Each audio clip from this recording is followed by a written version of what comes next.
so I can share these good resources with you guys. All right, so we've got, and hopefully the audio is coming through good. Let me know if it's not. I'm not seeing my output is not. Oh, there we go. My gauge wasn't moving. Yeah, I've got the C# Advent is something that Matt Groves from the Cross-Cutting Concerns website and podcast is doing every year for the last 3 years now.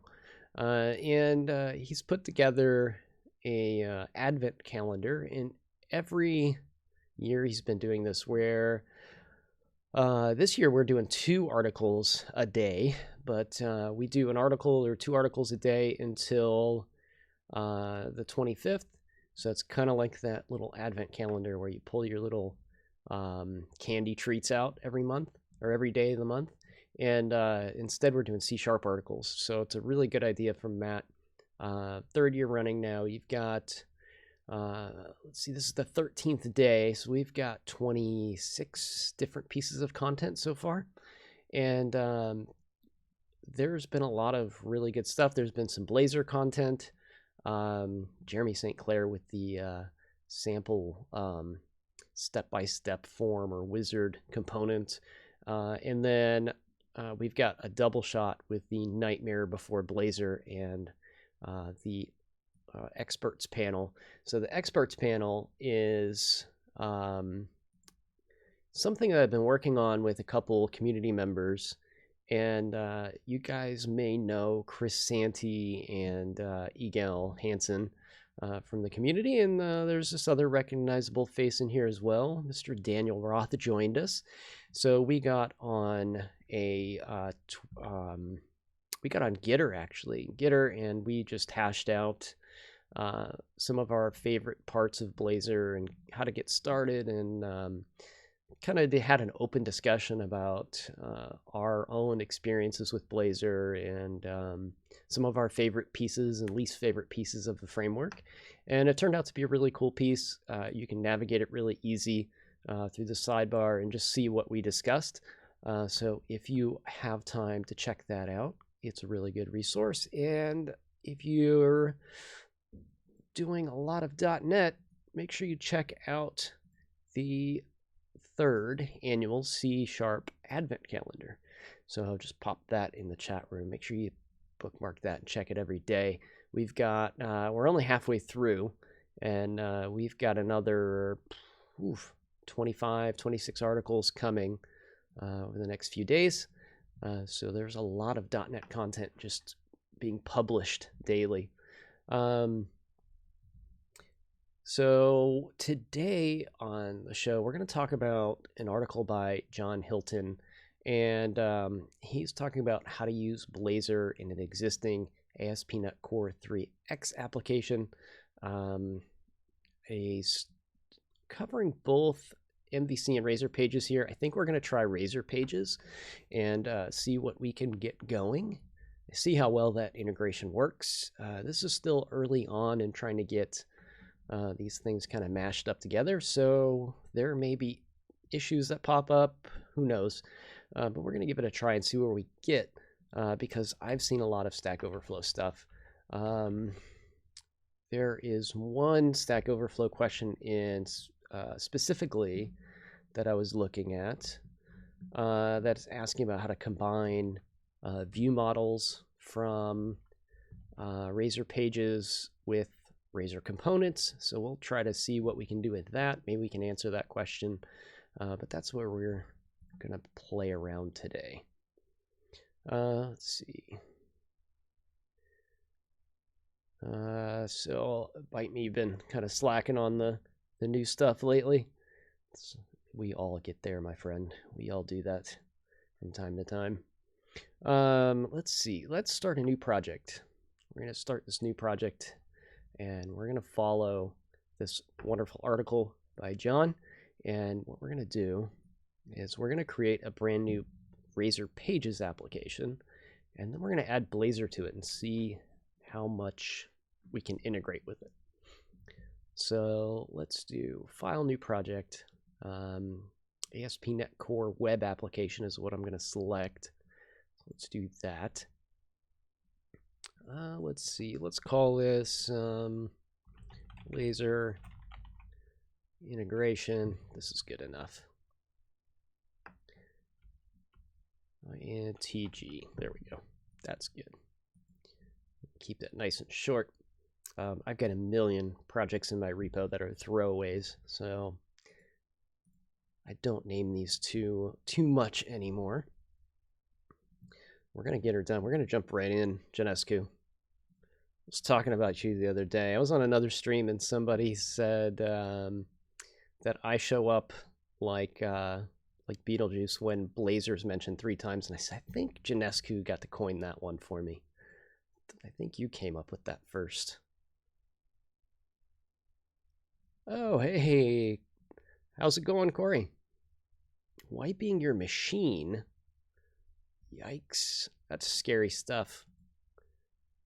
Last time I wiped my machine was before I got my Surface Book 2. That's been about 2-3 years ago now. It always takes me a while to come back from that.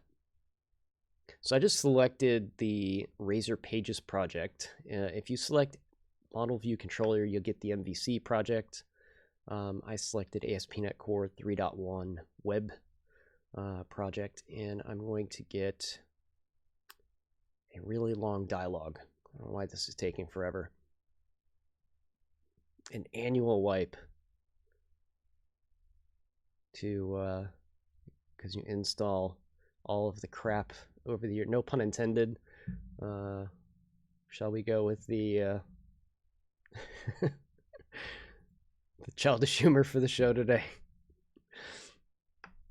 I should do a full paving of my machine every year, but I've got so many things going on my machine. If I forgot one of them, I would be very upset. What I used to do is I used to put my machine on a VM. I used to take the entire disk and just virtualize it, and then put that on a spare hard drive.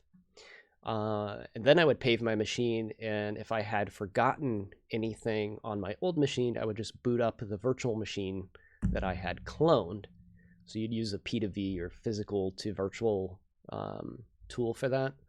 And that has saved me many a times. But this was before things like OneDrive and Dropbox and cloud services and things like that. So yeah, I used to do the P2V, and then I'd use, what's the virtual machine, the open source one. That's the one I would use, though. I don't remember the copy tool off the top of my head, though. But it's a nice insurance policy to do that. All right, so we've got a Razor Pages project. So I've got a Pages folder. This has my index page, and I think that's about all we get from a Razor Pages project. We'll go ahead and run this and see what it looks like. Looks like we're not getting any errors or anything. IntelliSense seems to be working okay. It's a little on the slow side, but it catches up. It catches up. OBS is a little taxing, so these things aren't as snappy as I'd like them to be. I need to get a dedicated streaming rig next year sometime. See how that pans out. So we're going to follow this step by step. It looks like what we're going to have to do first, once the app gets going, is we are going to add some services to dependency injection. And what are we doing here? Oh, it took a little while for that first compile, I guess.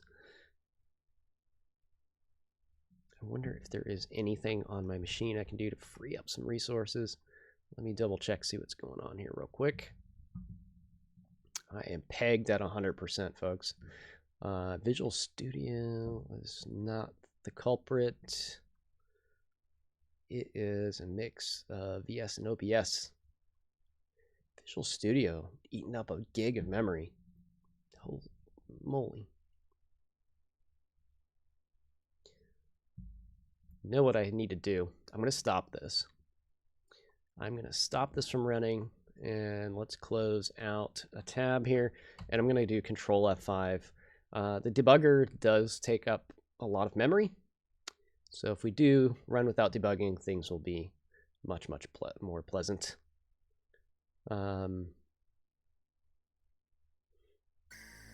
Yeah, I probably need to do something. Welcome, Curious Drive. Thanks for following. Appreciate that. Yeah, I need to do something next year. This is a little too slow. I have to run without debugging on this right now. Something with Razor pages. It looks like Blazor usually runs pretty quickly. All right, so we got our home page and our privacy. This is a privacy detail page. Super helpful stuff. But we're gonna try to add Blazor to this as well. So let's see, Razor pages. Let's do a quick overview of Razor pages. It's kind of a short hand version of MVC.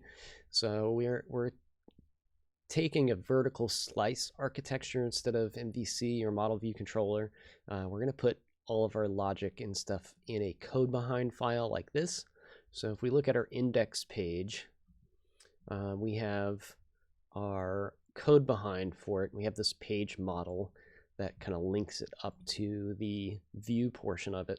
And then we have the model, which provides the code linkage there.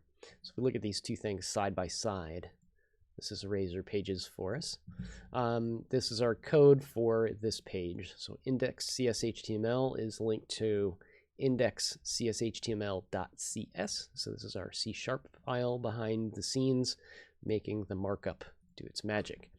Now we've got in Razor pages these on methods. So we got on get, I think it's on post, on delete.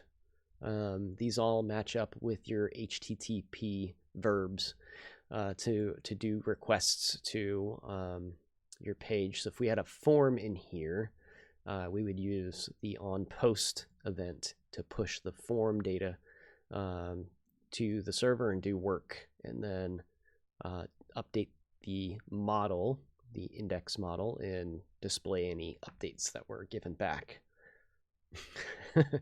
And bite me with the on dasher, on dancer, the Christmas themed HTTP verbs. So this is our basic setup here. Let's see what we can do about adding some Blazor to it. So we're running server side with Razor pages. So I'm going to assume that Blazor runs Blazor server side as well. We're not going to be doing Blazor WebAssembly with this. So we're going to go into configure services and add Blazor server. And I'm going to be lazy. I'm going to copy and paste this in right here. And we need to go to startup. And in Razor pages, we're going to also add as a service. And I just copied a blank line. Our service of Blazor server. I'm not happy with this theme either. I like a dark theme. When I'm doing content development stuff, I switch to the light theme because I have to take screenshots, and author or editors prefer the screenshots be in the default settings so everybody can relate to those things better. But I like some color in my IDE. So here we go, dark theme, add server-side Blazor. That's going to be our first step. So that's going to add the dependency injection, dependencies for Blazor to our service pipeline. Next thing we need to do is add the hub. So we're going to map the Blazor hub. So this is going to give us our endpoint, HTTP endpoints for the Razor or Blazor framework. So underneath of use endpoints, we will keep map Razor pages, and we will use map Blazor hub. So this will give us all of our Blazor-y server-side Blazor stuff. So Curious Drive trying to use Blazor local storage. So that is a Chris Santee package, I believe. I think he's the author for that. So I don't personally know too much about that. So let's see, Blazor local storage. We were talking about this on Twitter a little bit, about holding some auth values and stuff in there. It's a good package from what I understand. Yeah, this is Chris Santee's project. I would throw a tweet at Chris Santee if you have questions about that. I'm sure he would be happy to answer those, but I personally haven't used it. Maybe we'll do that on the show here pretty soon. I've got some ideas for my Blazport project I've been working on, so I may add some client, what do you call it, state management stuff with local storage there, and see if we can get the ball rolling on that project again. Let's see. We've got the Blazor Hub attached to our Razor Pages project, and I keep clicking this stupid folder icon down here and pulling up my contents. Next step. It's almost there. We've only done 2 things. We need to render some Razor components. So we need to add a component. As I read through this article, I found this kind of interesting. So we're going to put it in as is and see what exactly this does. But I have a feeling we don't need all of what is in here. We're going to go under Pages. Is that where he suggested we put this? Under Pages? Under the Pages folder. And he does mention that he's just doing this temporarily. These could probably go anywhere in the project. So we're going to do add new item. And we will drop a Razor component. And we will call it hello world component. I think that's similar to what he called it. So we're going to add some text here. This is the part that I'm questioning. Do we need a page directive? And how will that page directive be handled? Because we have 2 framework models going here, two architectures going. We have Razor Pages and Razor Components, and both have routing. So we'll have to see how those play together. Let's see, we've got a task to just toggle a name on the page, and that should be good to go. So go back to the article here and see what we're supposed to do next. Finally, we can take the existing page and add the component to it. So we have a brand. We got to add the script tag. That's an important thing. So I'll explain what that does. So we're going to go to the index page now. And on the page, we're going to put this script tag. The script tag handles the JavaScript side of the Blazor framework. So this Blazor server.js is responsible for bootstrapping the SignalR client that's going to connect our Razor component back to the server and let us work with the Razor component model through SignalR's WebSocket connection. So that's what that is. Now I would personally move this to the, let's see, what is it called in, it's under shared, it's going to be in our Razor Pages has, what is the root of this thing called again? I've been in Blazorland for so long, I'm looking for the hosts. I know it's not hosts. What is the rootmost thing? Is it the layout? Yeah, layout page. I would personally put the script there. I think this example is just for the ease of making the article more readable. So he's putting it right in the view just to give us a good example of what we need. And I think that's all we need to render this. So we've added the reference, and the script is already made available by your ASP.NET Core application. I don't know if that is in a Razor Pages project or not, but let's see. Then we'll use the tag helper to write our Hello World component. We are on 3.1, so we can skip this line. This component that I just added, I'll go over in a second, but it used to be a, here, let's copy both so we can talk about both. Both work, both are interesting. We will talk about those. Let's see, what if the toggle button won't work? All right, so we're gonna pause there for a minute, and then we're gonna go back and run this again. Let's do, we're gonna get this component twice. Let me talk about these first, and then we'll run it. So we've added the script that lights up Blazor on the Razor Pages framework, and then we have this component tag. So the Razor Pages framework doesn't have the Razor component model built into it, so we need to be able to render our component somehow. We can't just come in here and type in hello world component like that. It doesn't understand what that is. Blazor would, Razor Pages doesn't.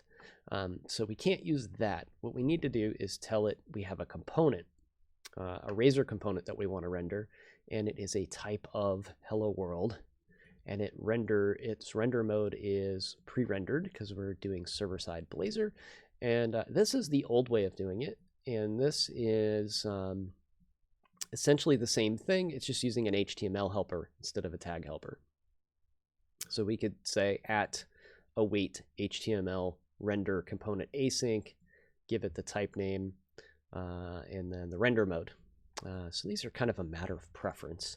We'll go ahead and keep the tag helper type of rendering this out. We'll keep that, and we'll do a Control F5 and see if we get our component rendered on the page. So there are more steps after this, but I want to do this step by step to see what we have, because there's a mention of toggle not doing anything. And we need to understand why we've added our component, but we can't toggle it yet. So let's go back to the article. I guess I was already in the browser. Just need to change tabs here. So we've added our reference, but the button doesn't work because we need to take one more step. We need to add the imports.razor. We've got a raid coming in. The wonderful C# Fritz is raiding the channel. As the raid comes in, I don't know if Pac-Man Jr. is still in C# Fritz's show. I had to pop in for just a moment to Jeff's show because Pac-Man Jr. gave me a free 1-month sub, or gifted a 1-month sub to me for C# Fritz's channel. So I just wanted to say thank you for that. Mr. Jeff Fritz, thanks for the raid. I hope you had a great show. I've been tuning in from time to time this last week to watch what you've been up to. There's been some good Blazor content in there. Lots of people streaming Blazor in December here. We've got Corey and Michael Jolly and Jeff Fritz all streaming Blazor this month. So it's been a really good show from everybody. Thanks for the follows as well. And let's see here. I am going to try to mute these follows for a minute because they can get quite noisy. But I do appreciate all of the... Oh, that did not work. Another gift subscription going out from Sarah. Sarah handing out some gift subs to everybody. We've got quite the channel activity here. Let's see. Let me see if I can pause my my alerts though. My wonderful what is it called here? Stream Deck is not working, so I can't pause my alerts through Stream Deck. Let's see if I've got one in here I can use. I do not. Let's see if I can pause the desktop audio. There we go. That should help. You guys should be able to hear me and not the alerts come through. They're going to keep popping up over my head, though. Let's see. I can disable those two. There we go. That should take care of that. So thank you, everybody, for following, and Sarah for the gift subs and t-shirts. Sarah's like Santa Claus. You get to know Sarah. She will find your chimney and deliver presents. Sarah is my boss over at Progress Software and in charge of the DevRel team. It's been nice having Sarah join the team and help with all of our activities with Twitch and conferences and everything that she does. And all of the free gift subs she's handing out here, just doling them out. Merry Christmas, everybody. Happy whatever your favorite holiday is this season. All right, so we've got over 70 folks in the chat room. Let's catch up on what we've been doing with Blazor today. Actually, we're in a Razor Components project. We are taking a look at John Hilton's blog post. So John Hilton's got a good blog post here, and we are talking about using Blazor in our existing... Sorry, I'm trying to zoom, and my tool is not working. We're using Blazor in an existing ASP.NET Core application. So far, we've created a brand new Razor Pages project. We have added the service for a server-side Blazor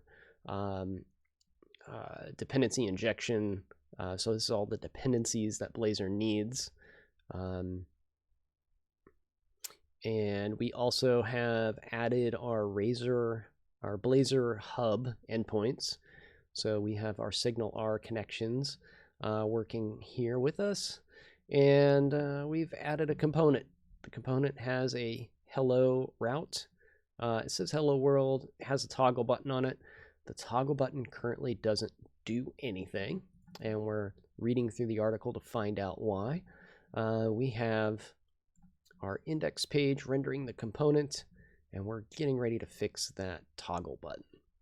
So we're able to render a Razor component in a Razor Pages project, but we've got to add some dependencies, it looks like, to our imports.razor file for the framework to understand what to do with the code that we just gave it. So that's where we're at. We are going to go into our Pages folder and add a new item. So we're going to say Razor component, and in our Razor component, we will do underscore imports. And this should import all of our dependencies for Blazor that we need. So I'm going to just copy these out here, and we will paste them in and see what we've got. So we've got system.NET that's going to let us do HTTP calls.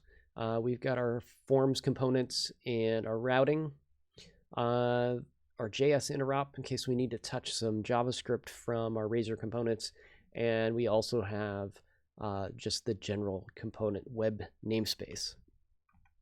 This is all of our Blazor things.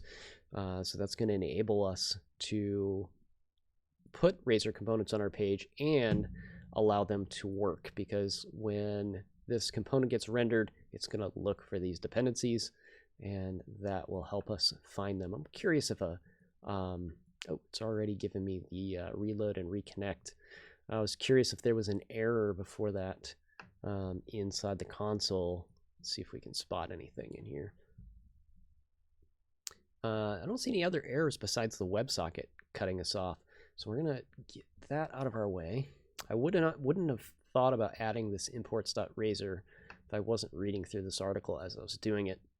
So it looks like we are good here. We're going to rerun the project and see what our Razor Pages project does now. That came up nice and snappy. So we'll toggle, and still not toggling. So let's make sure we did everything right. Let's do a quick recompile. Make sure it rebuilt. That was awful fast that it reloaded that page. There may be a step I haven't done yet as well, so we'll make sure I did all the things. Yeah, we're not rendering for some reason. So let's go back to the article and see if I've missed a step. That is everything that it needs to support Blazor components. The Hello World renders, and clicking the name button re-renders the markup accordingly. It does not. So I'm wondering why. Let's see. I've got imports.razor. Let's make sure I spelled it right. We have imports.razor. Yeah, it looks like it's spelled correctly. It has all of the using statements in place. We have our component named Hello World. That is named correctly. It's rendering. We're not getting any interactivity from it. Let's see. We've got our endpoint routed. We have our page routes and our services. We don't have anything going on in the code behind. We can close this page. I'm gonna do a full run to see if we get any what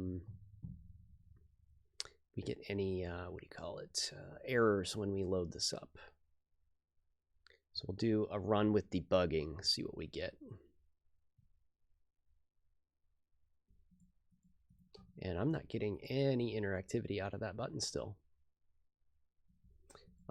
Check our console, nothing happening here. I do see the WebSocket is connected. WebSocket is connected, but we're not getting any signs of life from this thing. Let's see if there's anything else we can do to make this work. So interestingly enough, in John's article, he puts a page route on it. Let's see what that page route is doing. See if we can actually navigate to that component.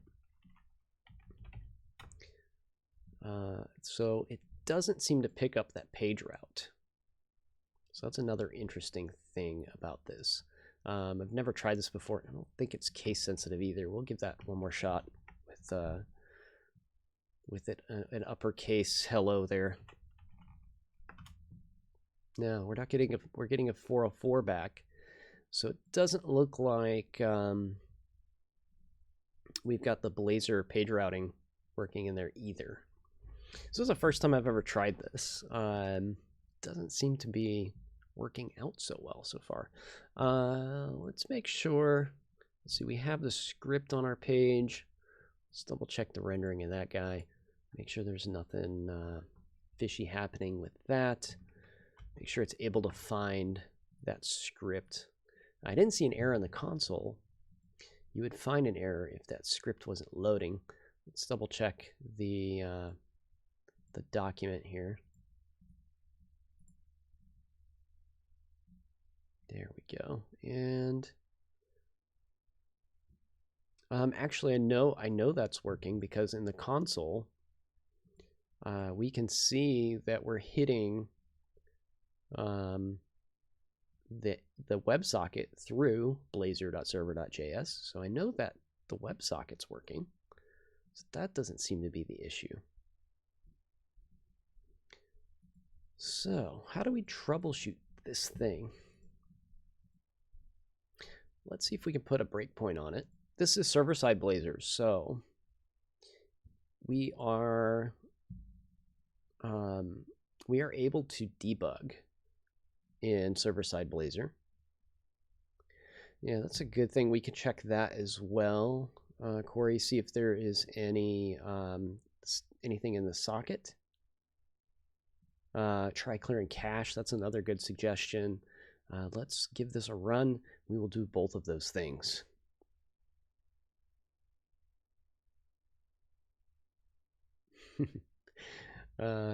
Sarah is putting the S in Santa for September.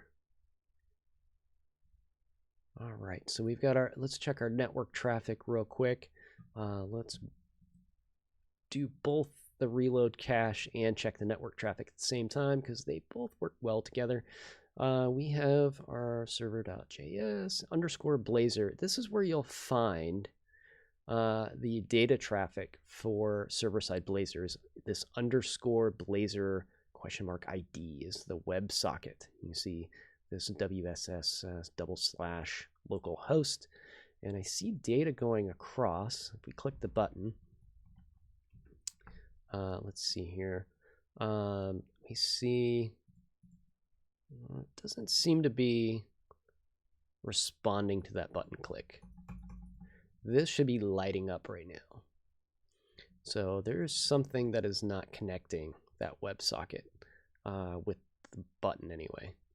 There is traffic going back and forth. I think this is more a keep alive scenario that is just making sure the page, there's still a client on the page, but I don't see anything happening when we click.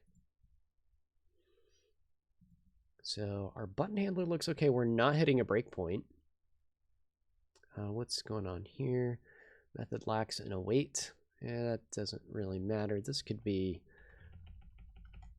a void task here. Doesn't necessarily need to be protected either. That'll at least make the underscores go away. I wonder if there's anything to do with the page route that's making it go crazy. I didn't see anything in the article in regards to that, but we'll try anything at this point. See if we can get this to work. So this is a little bit on the experimental edge of things. Is there a click event in the JavaScript? There should not be, because we're using the Blazor data binding directive here. So you'll see @onClick. If this was a JavaScript event handler, we would use this onClick event instead. We are wiring up to a C# method, and we're not hitting it. So it is not doing anything. We can check and see if the component is initializing Curious Drive, because we are rendering the content. Let's see, is there anything? Maybe I missed a step. I didn't see that I missed a step, but let's see, server pre-rendered. It doesn't say anything about changing that. Move the Blazor script to the shared layout. Let's try that. I don't think that's the issue. He did mention in the article he does put it in the index page, and then that wouldn't be a good spot for it. The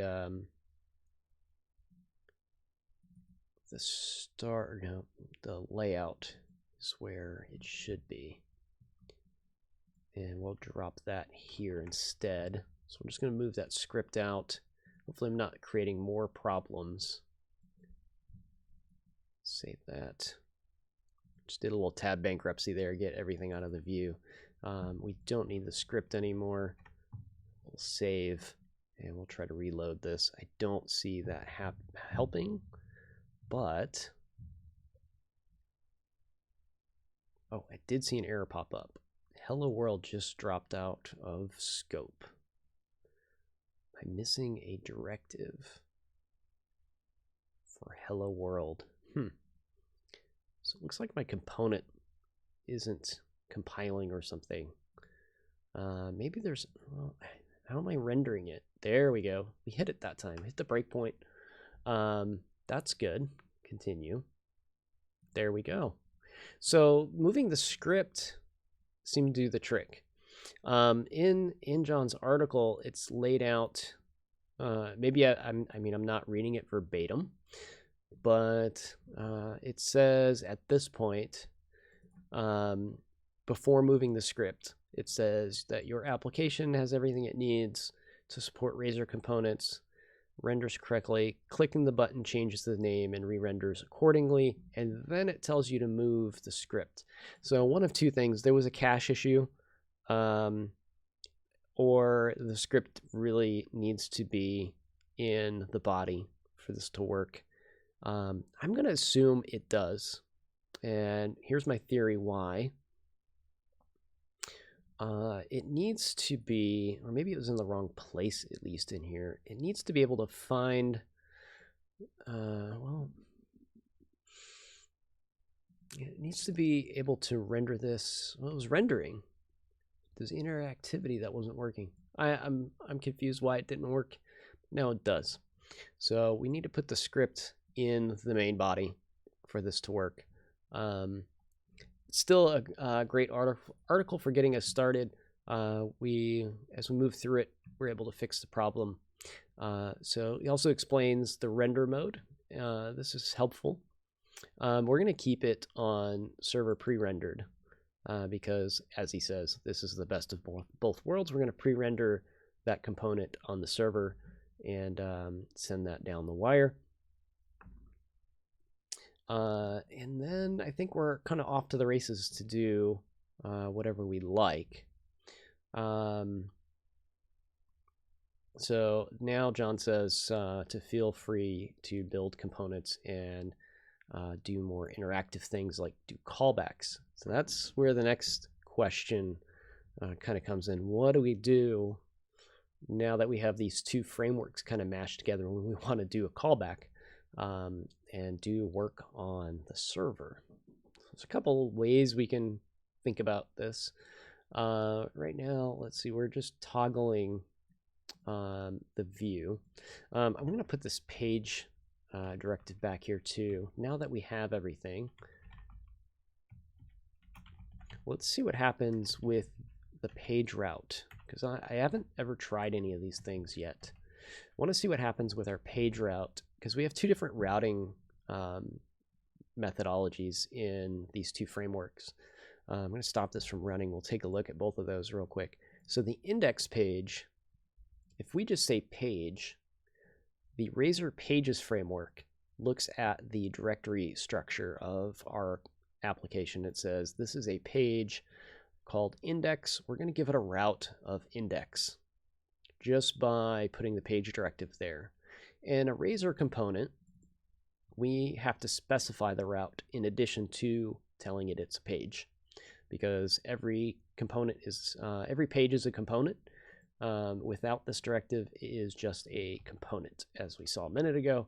Now it is a page. Let's see if this route works now.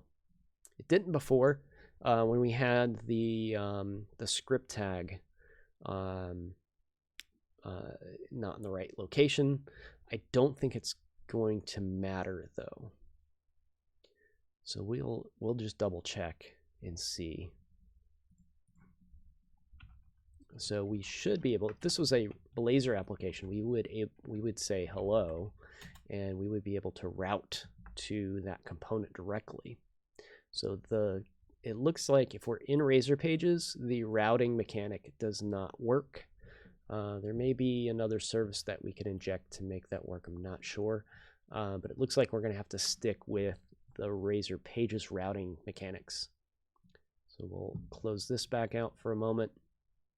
I'm going to go ahead and close John's article out. I'll link to it one more time in the chat room if everybody wants to take a look at how we got started today. It's a good read.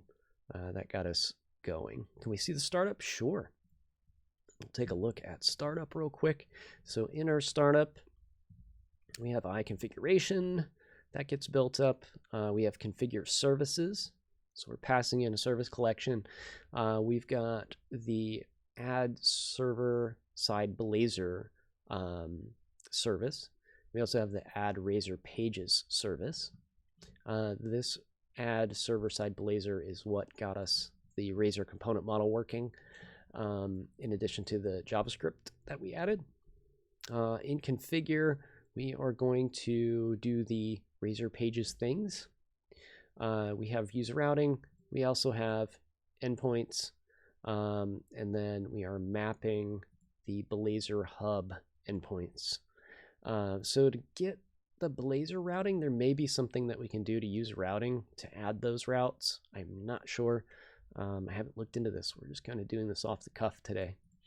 So mapping the Blazor hub gives us that connection to that JavaScript. So this is the server half of that JavaScript there is map fallback. In the server template, that points to the host file. No, we would have to add that manually, bite me. So there is no host file here. We added just a component, and that is all really.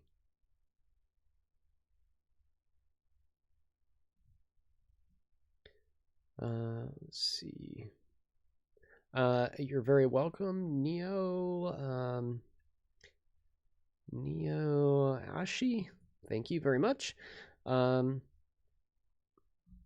Slurry Dev is up for adoption, I think, Sarah, if you want to have another member of the household.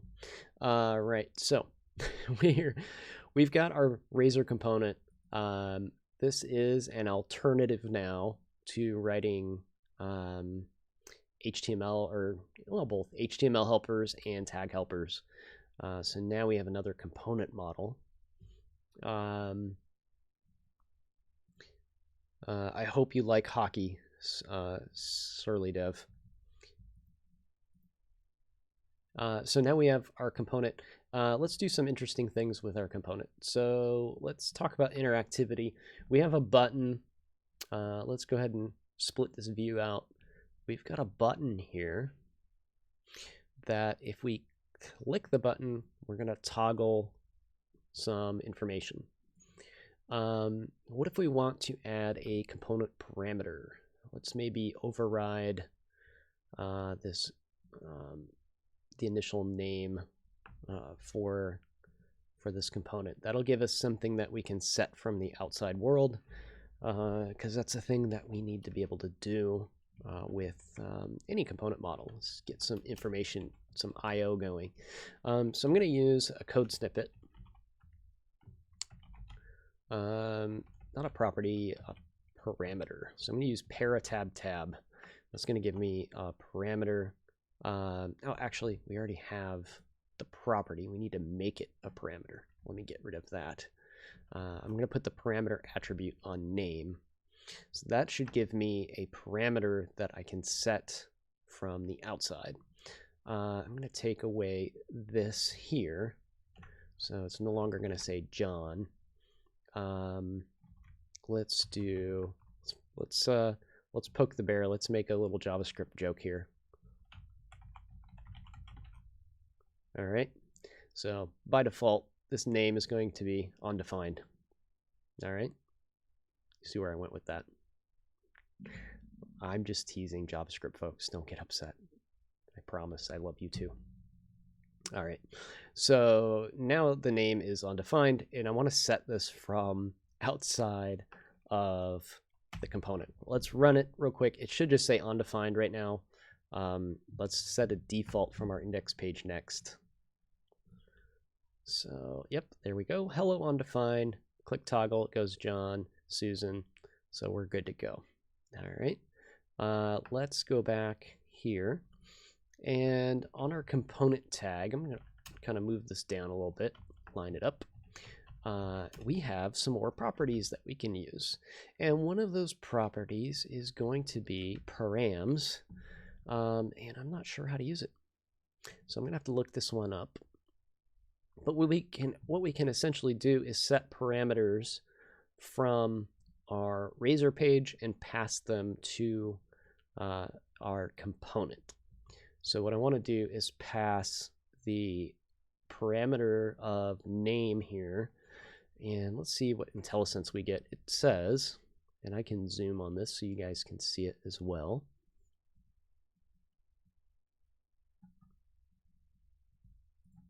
So this says it accepts a dictionary of parameters to get or set values from the component's parameter.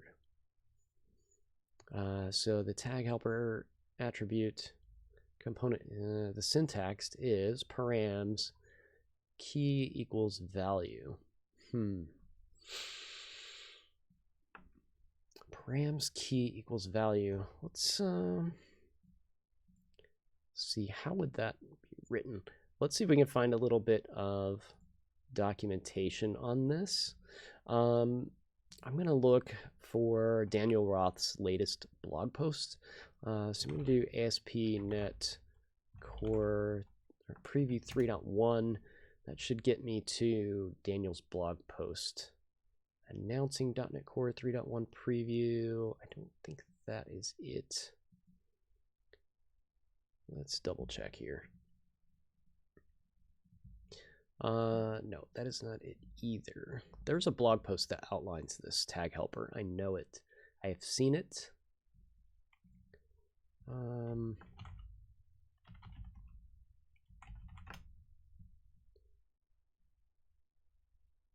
There's preview 2. Let's see here. Devman ML is curious too. I know it's out there, and I know it's simple. Oh, you know what? I know where to find it. Oh, here we go. Let's see. New component tag helper. It's actually in the docs as well. I knew I had seen it just the other day. Parameter dash. So it's smart enough to pick that up.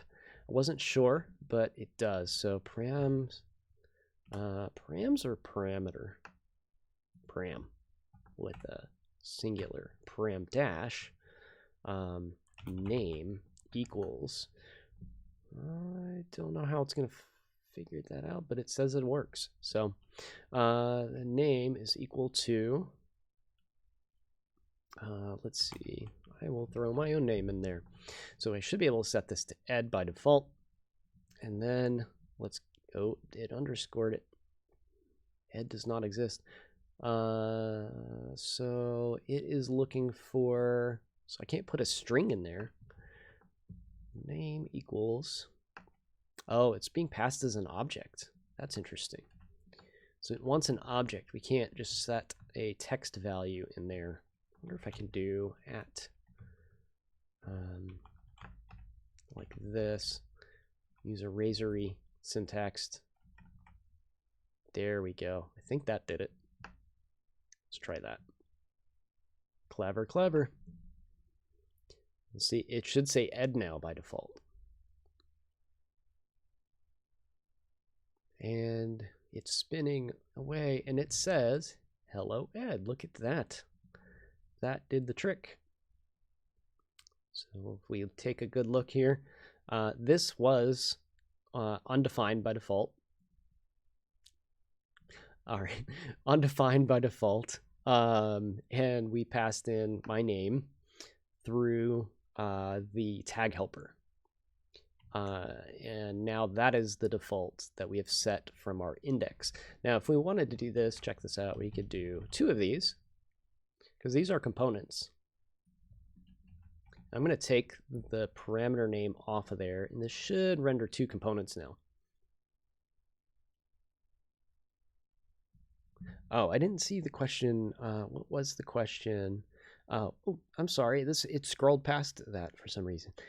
Can Blazor components be used in an Angular app as a web component? My answer would be no. Even if you could get it to work, I don't think that would be a great experience for developers that need to work on the project. Can we use gRPC in server, Blazor, or WebAssembly? I haven't tried. I think the answer is yes. I would have to research that one though. I want to say yes because let's see. Hang on. I think the Blazing Pizza app. Let's see. If you look under Daniel Roth's Blazing Pizza app, there is a commit. Revert completed gRPC capability, but let's see. What does this say?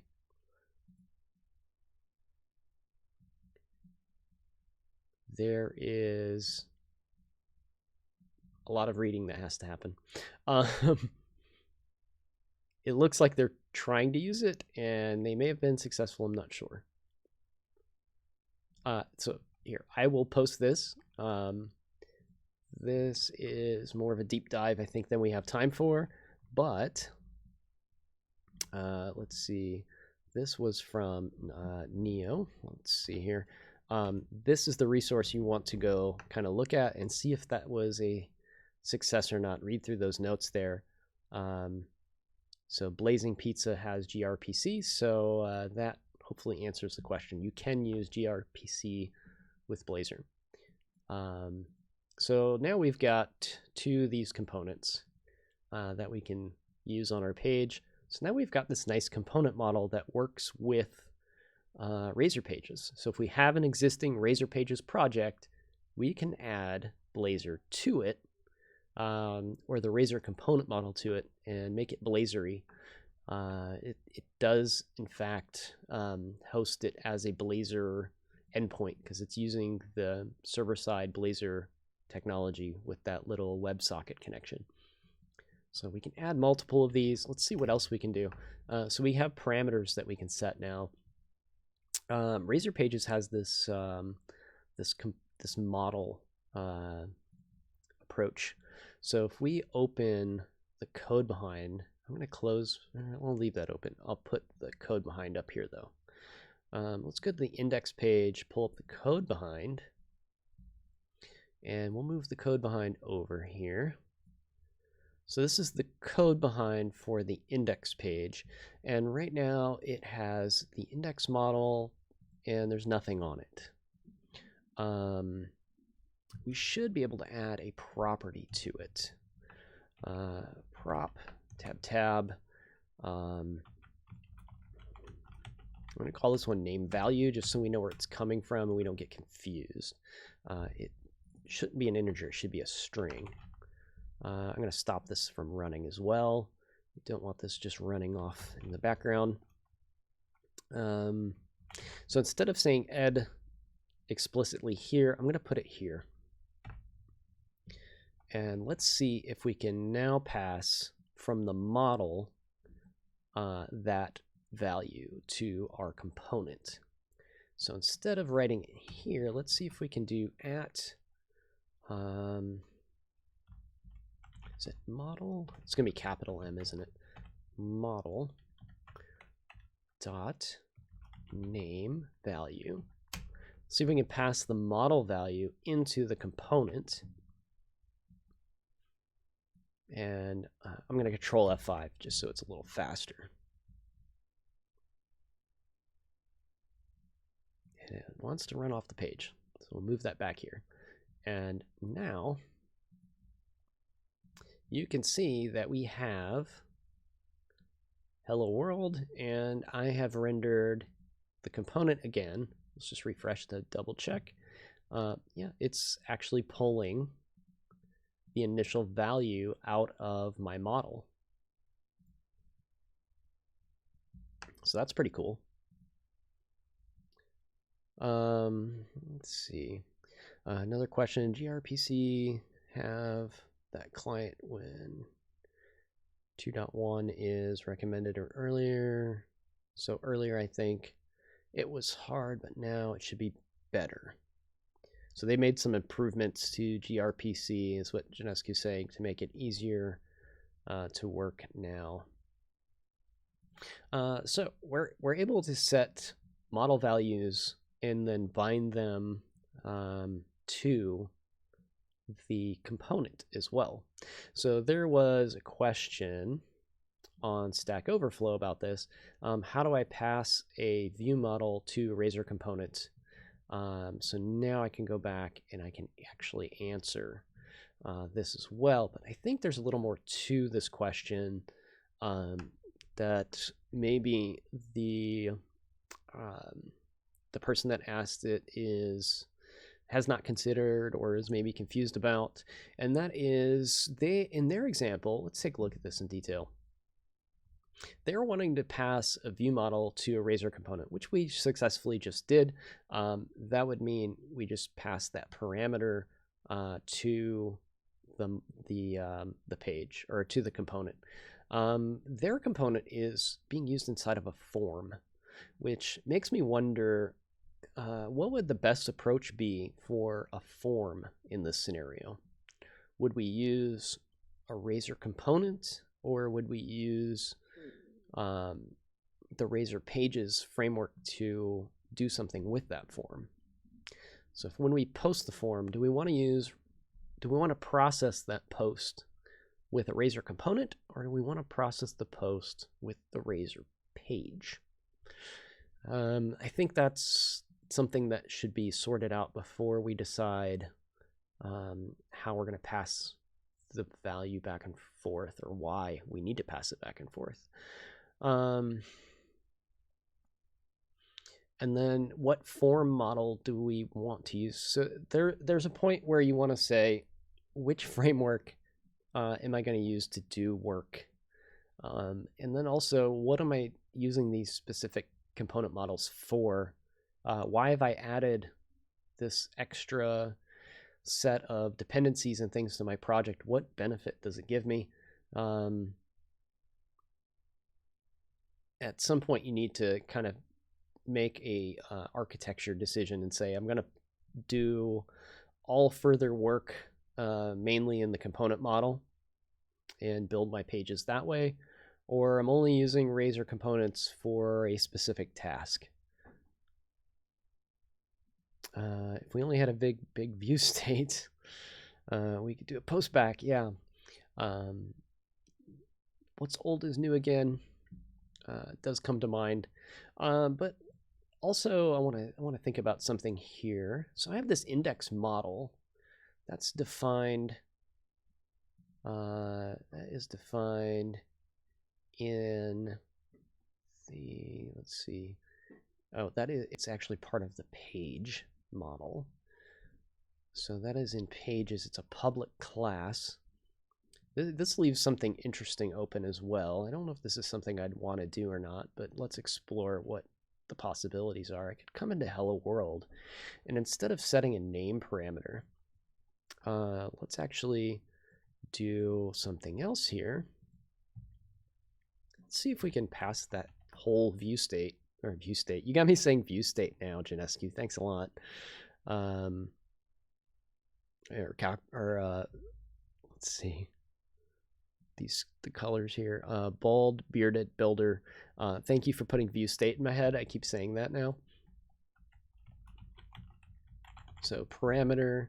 Let's pass in a parameter of public index model and get set that as model. So theoretically, we could just pass the entire model to our component as well.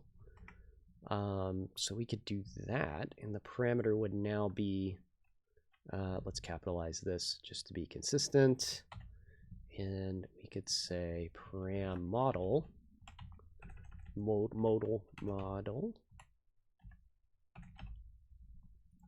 So now I have a parameter named model. I could pass in the entire parameter, the entire model as a parameter there. I'm not sure why I'd want to do this. I'm just saying we can, right? These are things that can be done. So now I'm passing the entire index model to a component where I can then do things. So this, I would need to set the name to, let's see, how would I want to handle that then? I may not want it to be a parameter at that point. I would probably want to take that away and do something more like this, where I would say name is going to return. Now that's going to be read only, so I won't be able to do that anymore. I would need to do this on a init, actually. So then I would need to do on init async and set everything from the model when it initializes. So let's try that. Overrides on initialize async. So public task overrides on initialize async. Then we will say name equals model dot name value, because the name values, I'm glad I named it like this so I can tell where things are coming from. So when the Razor page is loaded, it will create the model here and set the value to my name, and then the Razor component will what are we doing here? Not all code paths return a model. This needs to be protected, override, async. Did I get that in the right order? I always forget. There we go. So it is going to, the model gets built, the parameter gets passed, initialize happens, the name gets set, the rendering happens, and it should be my name. Let's give that a shot. Not saying this is a practice I would like to use. I'm just seeing what the possibilities are, and boom, something exploded. The collection type, blah, blah, blah, temp data dictionary on this temp data is not supported. So this does not work. We cannot pass the entire model over to a Razor component as a parameter. It does not like it. So the framework just, for all intents and purposes, threw up and said, no, you're not going to do that. I don't like that. Just checking my naming here. It looks like the model is set. It just doesn't like it. Doesn't like it. But we can set a value from it. So let's move that back to the way it was. Let's see here. We get rid of that on async. Put our methods back. This is good enough. Got our name. It's undefined. Let's put this back the way it was. So it looks like we need to pass things one value at a time. Or we could maybe convert the model to a POCO, map it so we only have to pass one thing. But still, yeah, it doesn't want to do the actual model. I would assume it has something to do with what it has inherited from the page. So I'm just making an assumption here that page model doesn't like being passed to the component for some reason, and it said it's not supported. So we'll just leave that as is, and we'll just pass the name, which I feel is a little bit better of a practice anyway. I think the more we mix these concepts together, the more confusion we're adding to this application. Like I said, I think you would want to set some guidelines up if you are going to do this and say, we're using Razor pages or Razor components moving forward on everything, and we're only using the page to kind of bootstrap what components fall here. Or we're just augmenting pages with a specific set of components to do a specific task. So I'm going to build some Razor components that do some very specific things and kind of gravitate towards that instead of just going Wild West and trying to just mix as much of this technology together as possible until it's spaghetti code and we can't get it back apart. Just thinking a little bit ahead on best practices. So back to the question at hand, which was, first of all, how do we pass the view model to a Razor component? I think we answered that just fine. I can probably answer that. The example that they gave with the form, I still don't feel like I'm comfortable with. If I was going to build a form and I had a Razor Pages app, if it was a mature app that had a lot of Razor Pages already in it, I might follow suit with the already existing way of doing forms rather than just introduce some new thing. If I hadn't done a lot of forms yet, or wanted to refactor those forms, maybe I would switch to the Razor Pages way of doing it, or a Razor Components way of doing it. So with that said, what I mean is there are tag helpers built around forms in Razor Pages. We'll take the example from this Stack Overflow question here. And in those, you say form ASP action. You give it an action, and on the code behind, you work with that action. This person was trying to use a Razor component inside of that form, and I would say I would probably not do this. So I would probably let's leave this here for a second. So we can do a form this way. We could potentially pass in. This is what the user was trying to do. So we'll put that here and say we're going to have some type of component that has inputs or something on it. We're going to set the values of the inputs with the model, and then we're going to post that that input. So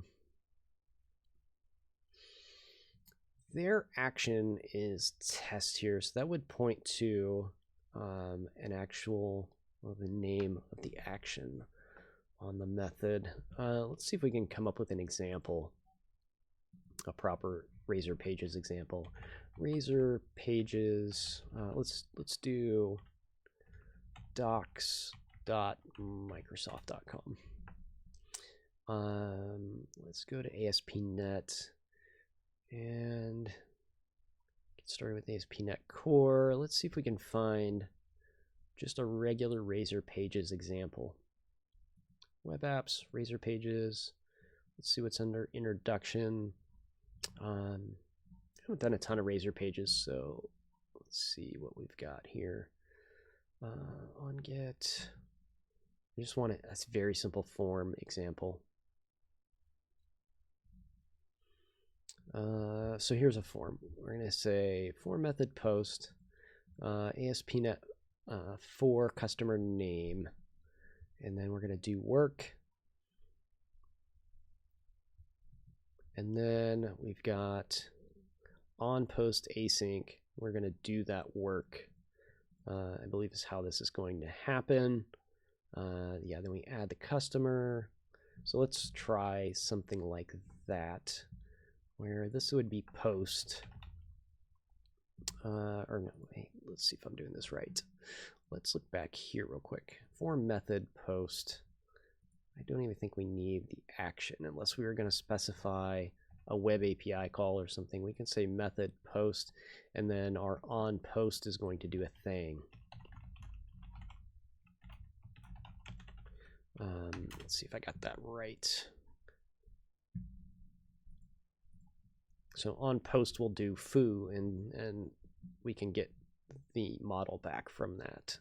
So essentially this could be a database call or whatever we'd like, but let's say we want to take the index model dot name. Oh, it's not index model in here. It is just name value. We're inside the class. We don't need to specify that. Equals posted. So we're going to set the value of name value in here.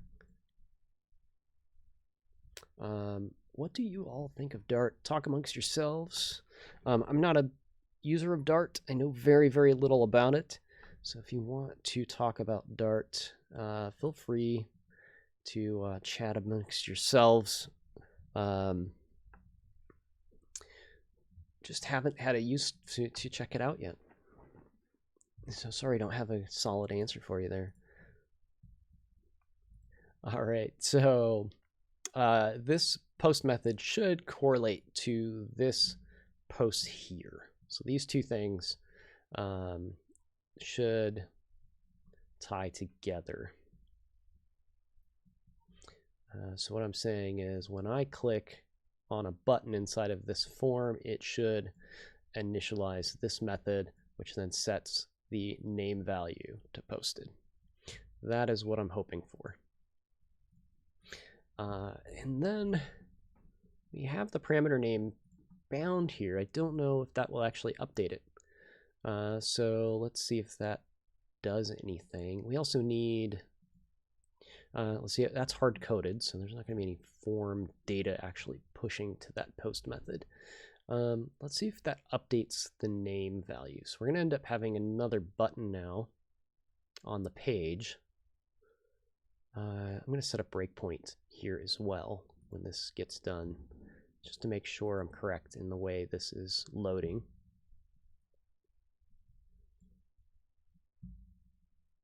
All right, so now we've got two things here. So what has happened right now is the initial value is pulled out of the model. It was set to my name.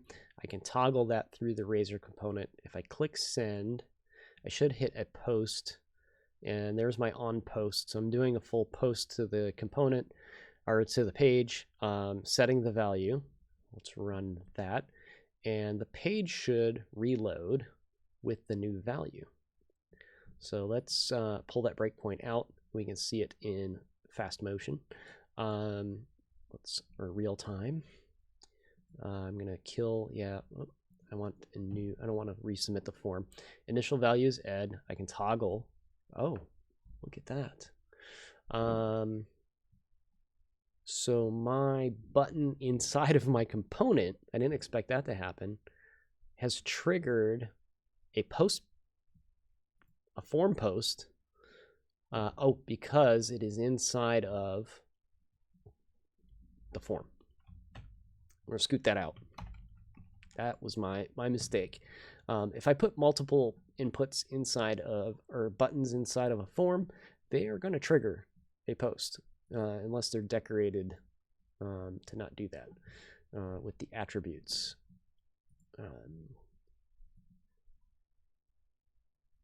To make them either post or not post back.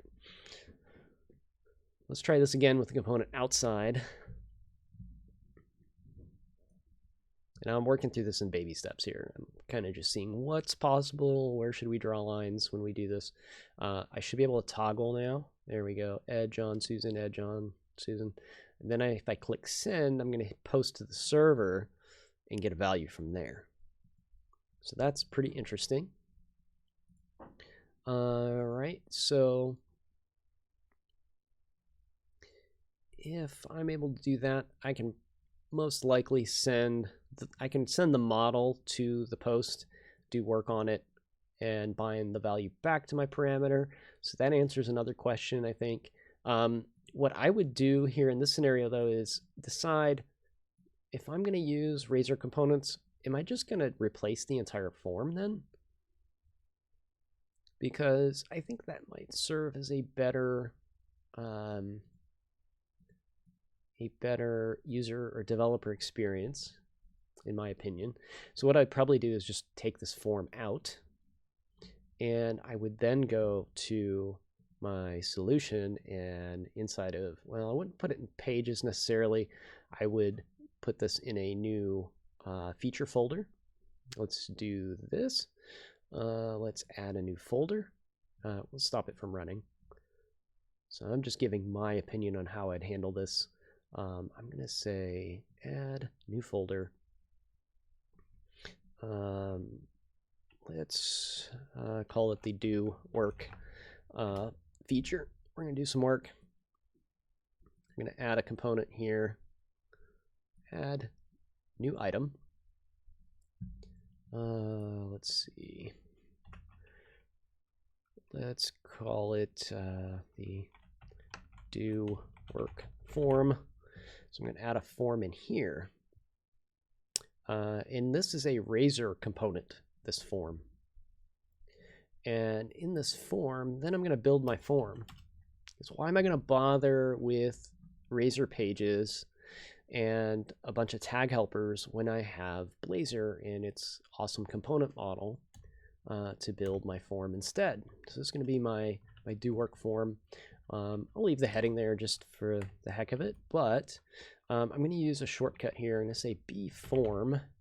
This is going to give me a Blazor form. The Blazor form is going to want a model. As we saw, we cannot pass that model from our code behind in Razor pages. So I'm going to do new class. Oh, I didn't mean to do that. I'm going to do a new class here. Add a new class. And in this class, I am going to call it do work form model. So this is going to be my model. It needs some properties. And we'll give it an ID. And we'll give it a name. Oops, string. Name.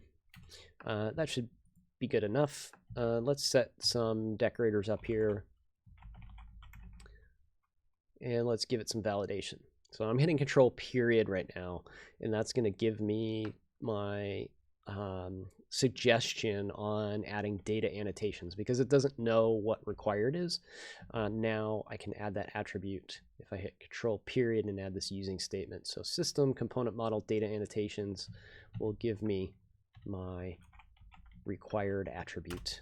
So when I validate this form, it will then respond to those fields being required. The model, I need to set up a model here. So I'm going to say parameters para. You see me using these Blazor shortcuts to get these model or these Blazory parameters and edit form and stuff. This is actually a plugin that you can download through the Visual Studio Marketplace. This is a piece of work that I published, and it is called the Blazor Pro Code Snippets. There we go. So you can get these just by installing this. You can install them through Visual Studio as well, through the dialog there. If you do extensions, tools,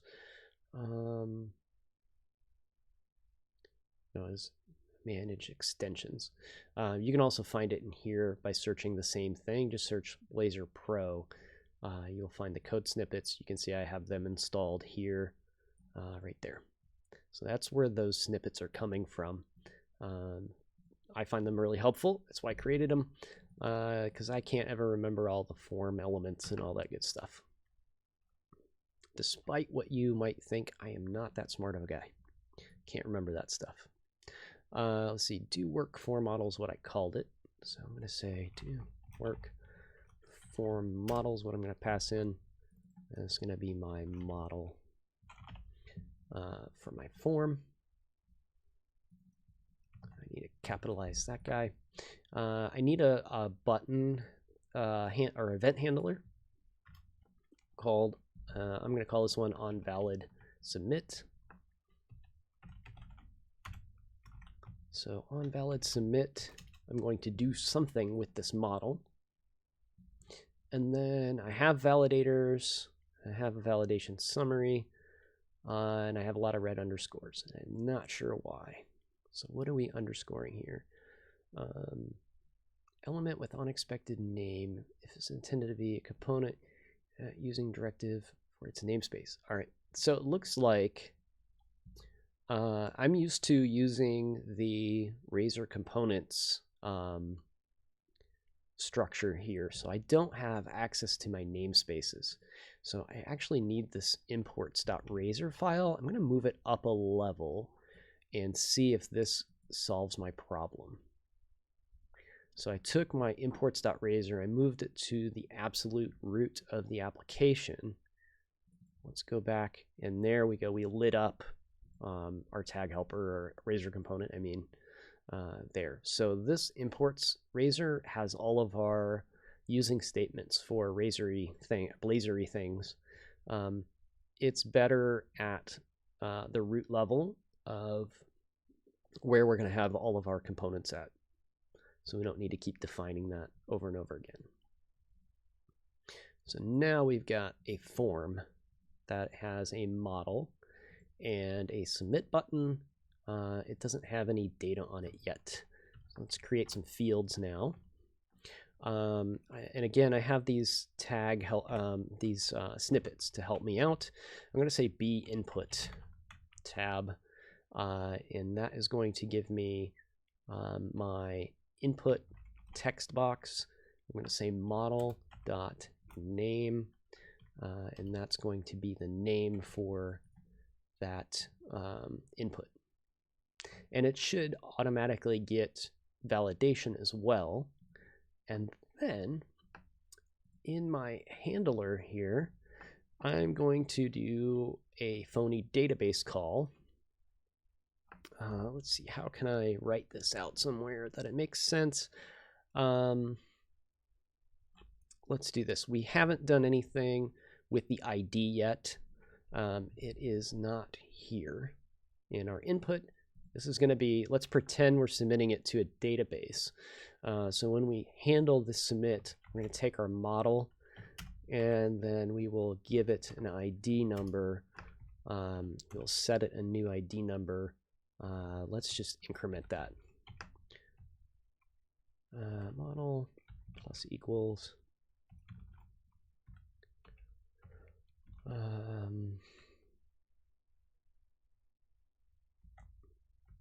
We do plus plus. How do I want to do this? I just want it to ID equals. Let's just give it a number. I was going to have a count, but that might be overkill. So that should at least assign the model value, and then we can write the model value out and pretend that it went to a database. So let's close startup. We've got our index page. Let's go ahead and clear the index page out. So the initial question was asking how we set this up. I'm going to say don't use the Razor components form, or don't use the Razor pages form, the tag helpers. Instead, use Razor components. And then we can do component. Component. I'm trying to do this by memory now. It was. Oh, I need to get it back. I haven't written enough of these. Is it type? Yeah, type. Component type. Let's just change this one. Instead of hello world now, let's do our component. And it is of do work form. And it doesn't know where to find that. I need to add a using statement here. Let's see if we can do it this way. Using. This application is Blazor integration do work. So we'll add our using statement to get that component to light up here. And then now we have our server pre-render, and the model is setting the name from our index model. So we're going to pass that value just to see if we can integrate here. We're going to pass that. I don't need this post and get anymore. Take those out. We're going to pass ed in as the initial value. Set that on our form. When we submit the form, let's display the value of the ID. So in here, I'm going to say label at label, or just regular label, ASP4. So I'm going to use some Razor pages tag helpers now. So we got all the Razor-y things happening here. And then I've got model. Do I need to specify model here? ID. Oh, I've got a different model here I'm working with. This is where I said we're going to have to map some things, I think, back and forth. So we don't have a name attribute either. I don't know how that's working. The form doesn't have a name attribute. It has the model attribute.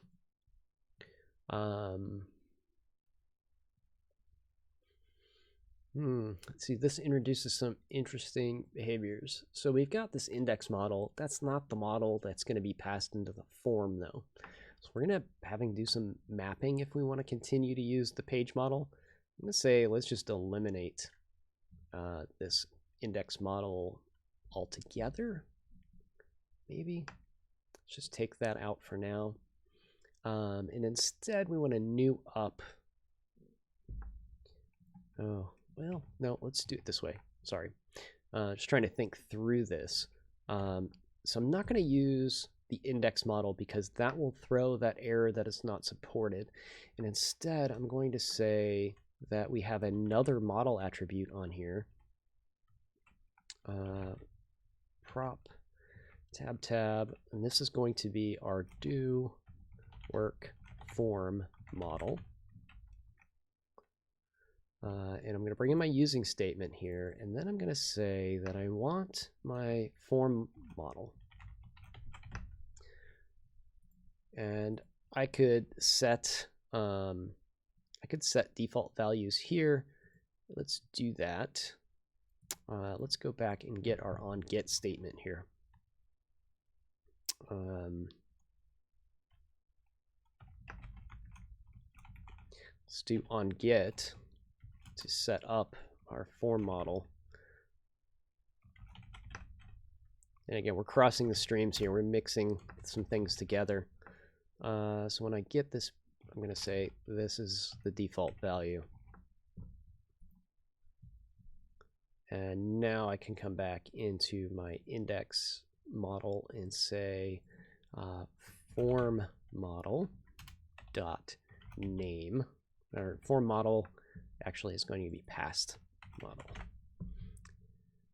to our do work component called model. Is that enough use of the word model? Is that generic enough that we're confusing everyone? That's why I said these jamming these frameworks together can probably cause quite a bit of confusion. So we have our index model that has another model internal to it as a property called form model that is going to give us our form that we're passing to our component called model. Let's change this. I'm going to rename this to form model just so we can differentiate where that model comes from. So that is going to be there and called form model now. So we're going to get it from our Blazor page model. It's property form model. Pass that back to the component. Oh, we need to update all this stuff. We need to update all of these namings here to match my parameter value. So now we're getting somewhere. Now I'm confident we can pass values around, and then I can render on my page in a label ASP4 model dot form model dot ID, and this I'm going to leave as is. So let's see, Curious Drive. This will help migrating ASP and VCU projects to Blazor. Yes, it will. I definitely agree. So let's put a little text around this here and just say no.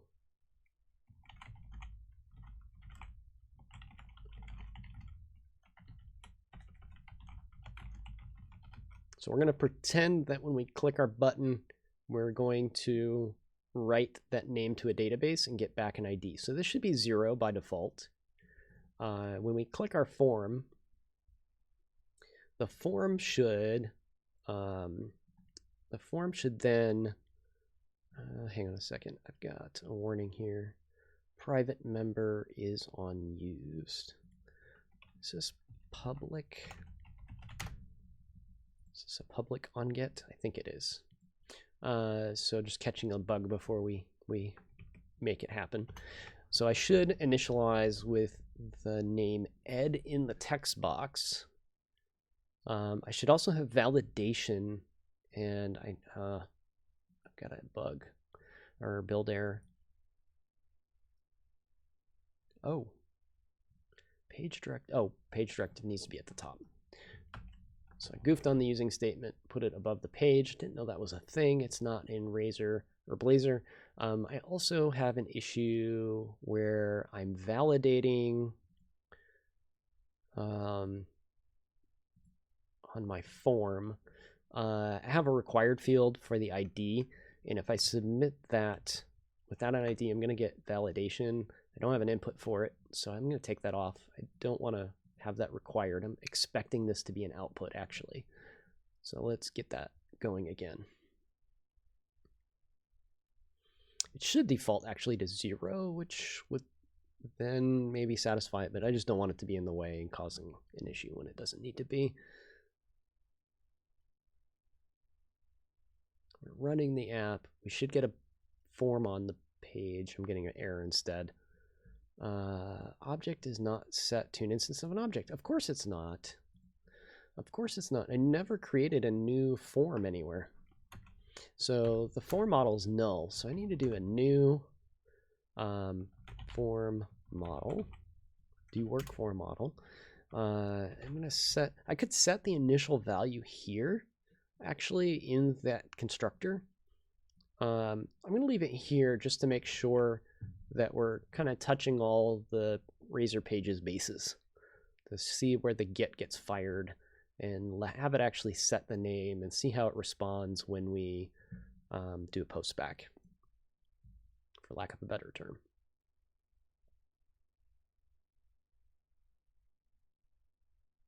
So now I've got my form. If I remove this and hit submit, I'm going to get validation. That form field is required. I'll go ahead and put John's name in there, and that validation goes away. If I hit submit, nothing happened. So it may not so much be that nothing happened, it's that the ID is outside of that component. This leaves me with another interesting scenario. So I believe that we're handling the submit. What's not happening is the page is not reloading. And the HTML helper or tag helper of the label is not a Razor component. So it's not going to update even though the model has updated, because it hasn't refreshed the page at all. So that is an issue. It's an issue and I don't know how to solve it. So this label has no scope to the update cycle of the component from Razor or Blazor. So this would need to be a component type as well. So this is where the it's a leaky abstraction.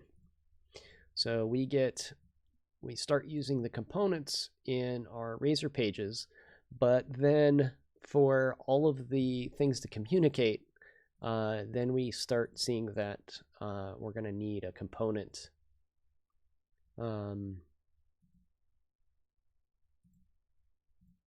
going to need a component to display those updates, or we're going to have to do the form in a Razor page to make it do an on post and do the work there, so it can update the labels on the page and post a new form. Interesting. So I didn't think about that when I wrote this line here, that it's not going to update. It's not going to update unless it is a component. So what we need to do is we need to take our form back out. So we can't use a Razor component form in Razor Pages unless the outputs of that form are also on that page. And I think this would go for like navigating too. So if we wanted to navigate the user to another page after the process completes, all those things, it's going to end up being a conflict. So interesting stuff there.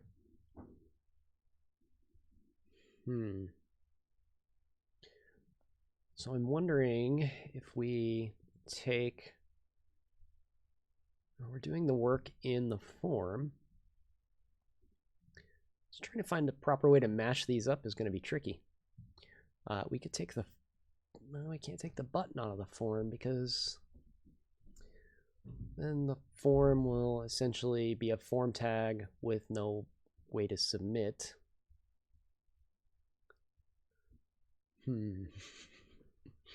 Let's try something. Let's try taking the form button out. This isn't going to be semantically, HTML semantically correct. If we have the submit button outside of the form, and we don't want to wrap another form tag around it, but we also can't have Blazor form inputs and validation without the form tag. So we've got a catch-22 here. So we need to either pick the Razor Components forms and allow the Razor Components to update values on the page, or we need to switch the entire page over to a Blazor component. So essentially we're just hosting a Razor component within the Razor page that does, the Razor component does everything. So mixing the two together is not so straightforward. The rendering life cycles are completely different models. Overuse of the word model.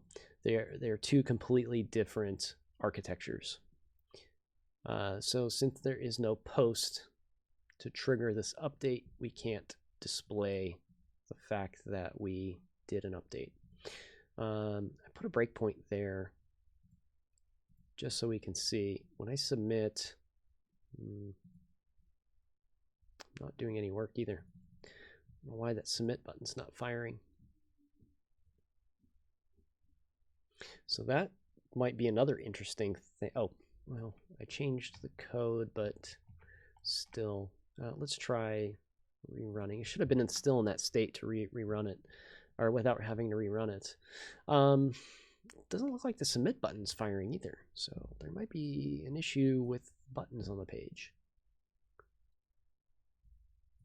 So I've got breakpoint on handle submit. Got my submit wired up. Let's try one more time. Oh, there it goes. So there might have been a validator stuck or something. So that is updating. And then boom, no ID is written.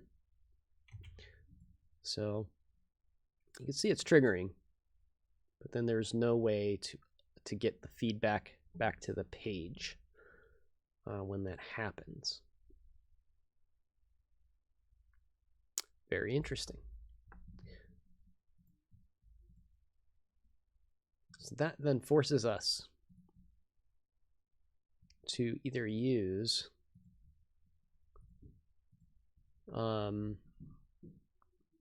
we need to either use one form over another. So what we would have to do is then take this, migrate this to our form component. And we would have to place this in here. And this would no longer be ASP4 because it doesn't understand tag helpers. Can't use tag helpers in a Razor component. So then that just becomes label, and then we put the ID explicitly written there, like that. So then that should update it. But then one starts to wonder what good Razor Pages is doing for us. Take the breakpoint out, it should run just fine. Oh. Famous last words. We should ship this into production on Friday. That's the famous last words. but these are other famous words. Somehow I must have hit undo or something on that page and lost a semicolon. That's what I get for making undefined jokes. See what I did there? All right. Right. Should work just fine in the errors hit. So now this should work as intended, but then I'm losing my Razor pages.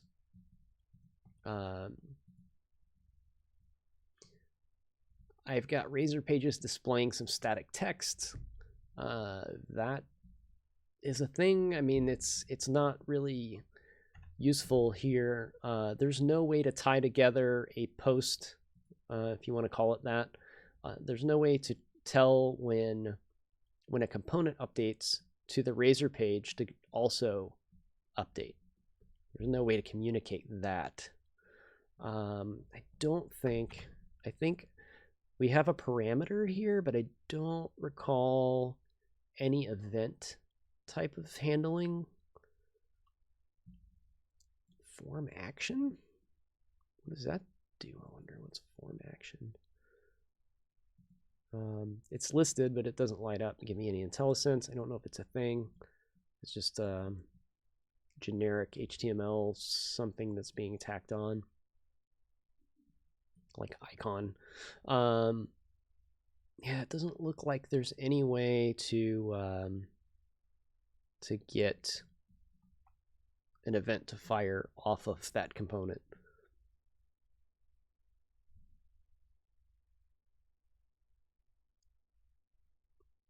Don't you need an output event parameter in your component, or does it do two-way data binding? I think it's more an update lifecycle problem, DevMan. If I have something on the page at model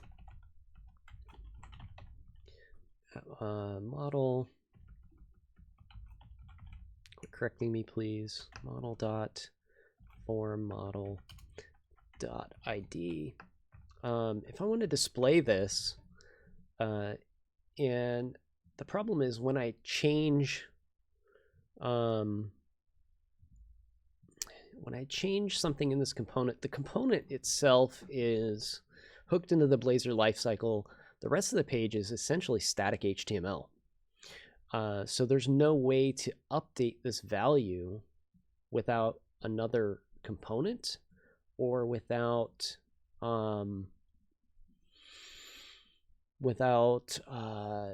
ditching the form and rewriting it back in Razor pages to take advantage of the on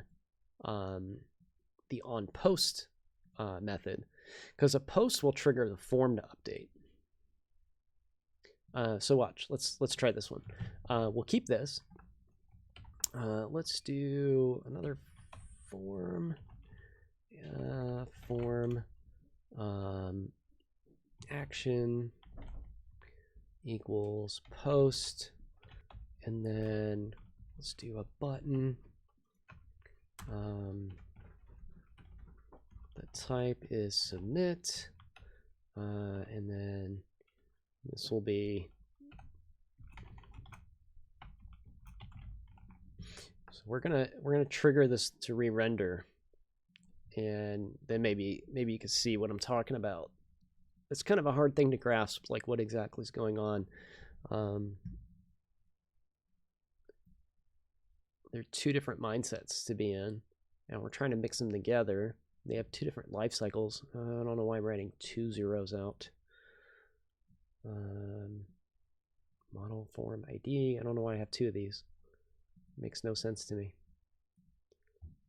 Let me see what it is doing. Do work. And then we have a label of 0, and then we also have 0. I took the label out. Didn't I? Yeah, the label 4 is, oh no, I have it. 1 is in Blazor. There we go. That makes sense now. I do have it here.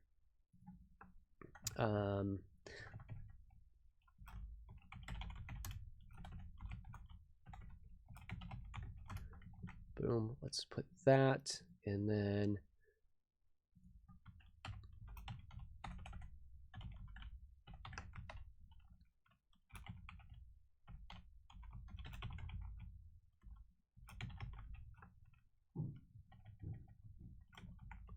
now we should have a clear idea of what's happening.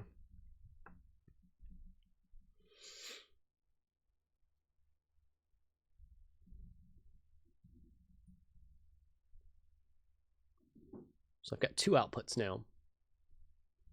And then we can actually see what's happening here in the life cycles. So I've got this button. If I hit submit, Blazor is going to say it's a 1. Boom. So I've got 1. So when I hit submit, Razor Pages updated, or Blazor updated, Razor Pages did not. But you can see the value has changed. Now in Blazor, we would want to say if something doesn't update, we can call StateHasChanged and force that to update. This is not Blazor though, this is Razor Pages. So we have to actually post this page. I hit post back. I have written something wrong. Oh, I don't have a handler. Jeez, I didn't have an event handler here. Public. So it essentially did nothing. It never created an event handler. On post. I'm going to absolutely do nothing with it. I'm just going to let it post back, and it should keep the model the same, and then it'll just update the value.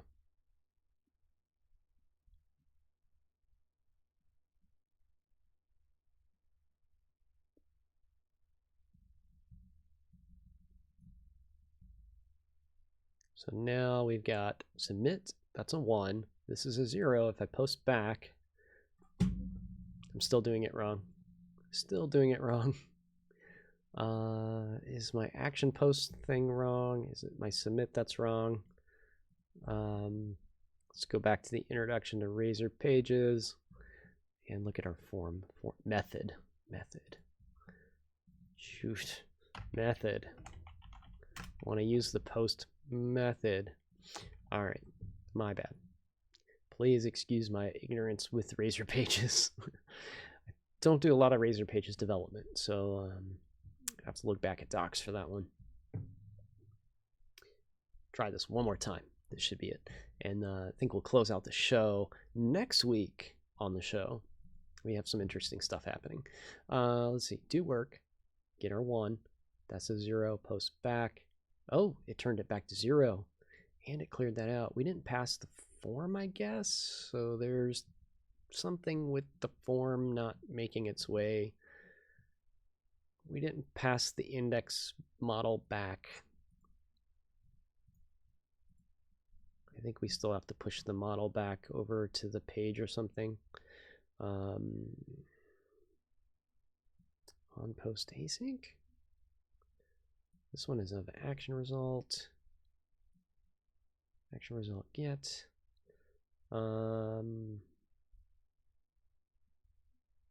I think we have to actually return back the entire model to the page. Customer.add.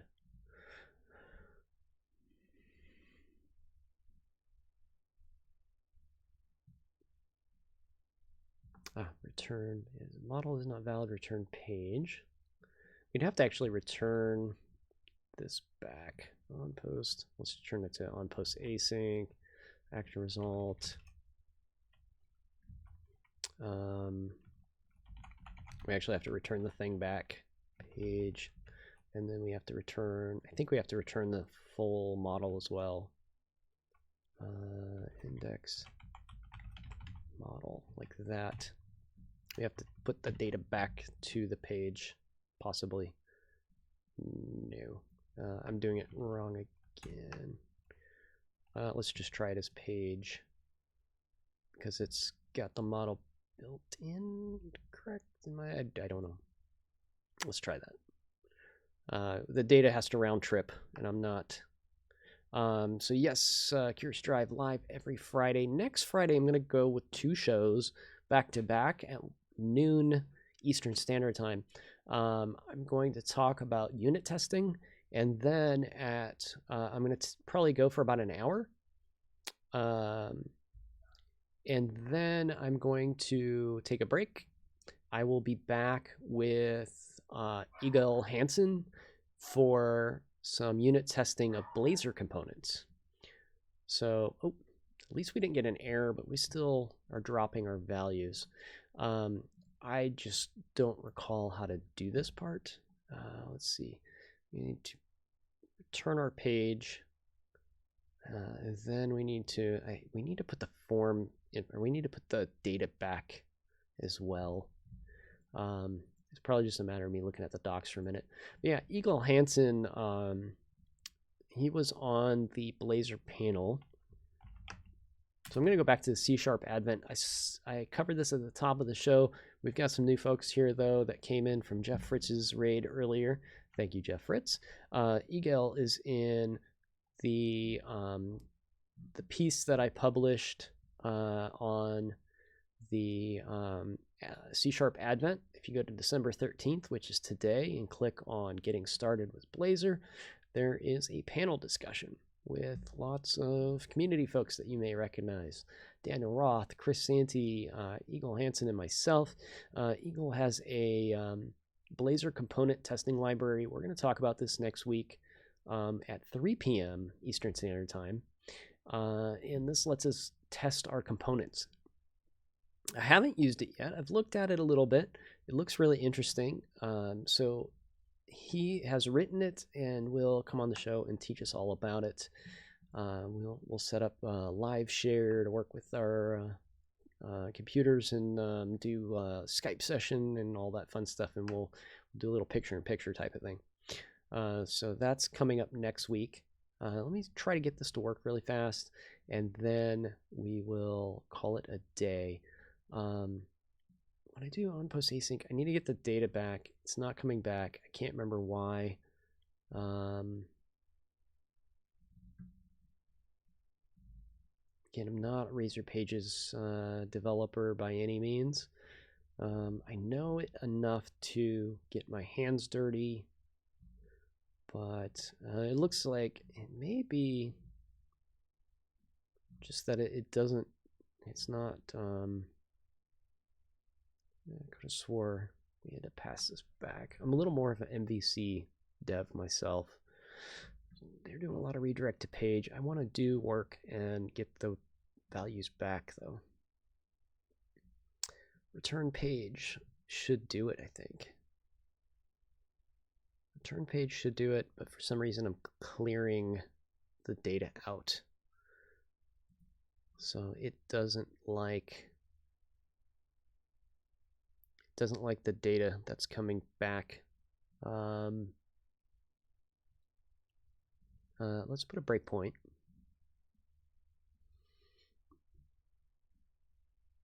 Put a breakpoint. Let's do a quick reload. Let's just double check what's going on here. I kind of wanted a resolution to this before we close the show. I've got to get going here in just a minute, though. Let's click the post back button and see what page has in it. Page is a method. Return page. Whoa, got a lot of stuff in here. Page, abstract class, page model, route data, a lot of request information. This is not what I want. I want to see if we're getting a model back. We should be getting model data back. Let's do this instead. Let's we're obviously losing our data here. We've got even the form values disappearing here. It may be because the values are not in the form. So we're not, when we hit post, we're not actually pushing any values to the back end because the form, they're not in the form. The form is up here. It has all the data in it. So we essentially need to put the data somewhere so it gets there. trying to remember if we can do it through, let's see. How would we do this in Razor Pages? I wish I knew a little bit more about Razor Pages right now.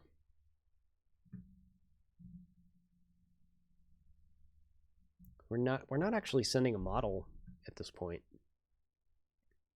as far as I understand.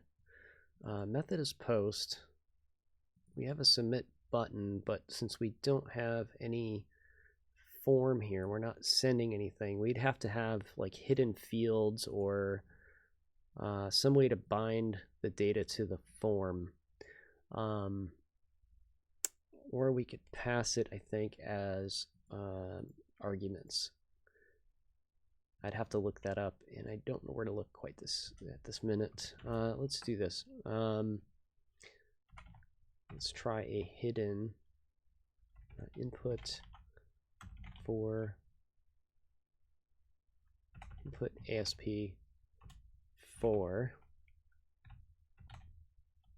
model at model dot for model dot IntelliSense is working against me here, guys. ID. I'm just trying to get the data back just to see what we can do here, just to kind of complete the idea. We need to get the name and the ID back, so it'll actually return it back again, just to show that it is up to. Oh no, that won't work either. That's not going to work either, because it's one-way data binding. This is all going to be one-way data binding. This is going to be a pain, really. Yeah, that's not going to work either. So we post that back. It's still going to, yep.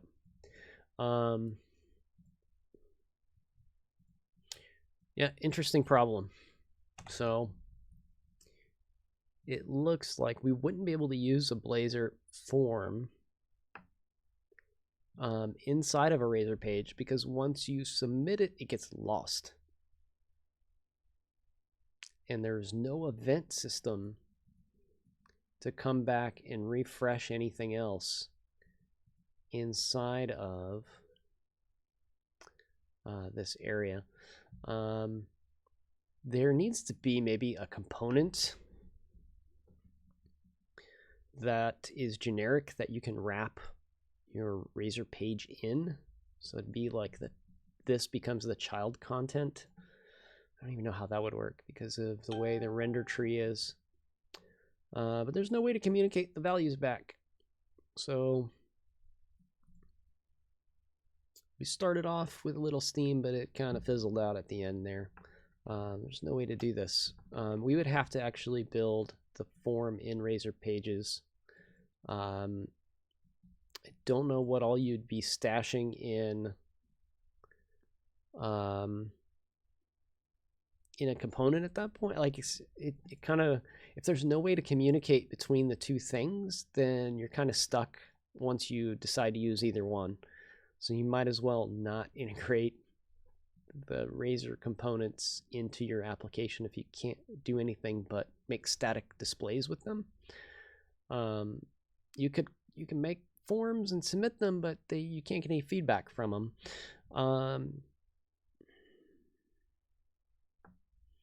Yeah, that's a tough nut to crack. Not sure where to go with that. I might have to bubble this one up to some people I know and see what their opinion is of how they expect this to work. It's pretty magical that it does what it does, but not quite a complete story yet, I'd say. It worked a little better than I thought, though. So I'm going to leave this as is for today. I might go back and answer the Stack Overflow question. I don't think it's going to be a very positive answer for the poor person that asked it. I'm not going to get a whole lot of mileage out of this. You can pass the values around in one direction.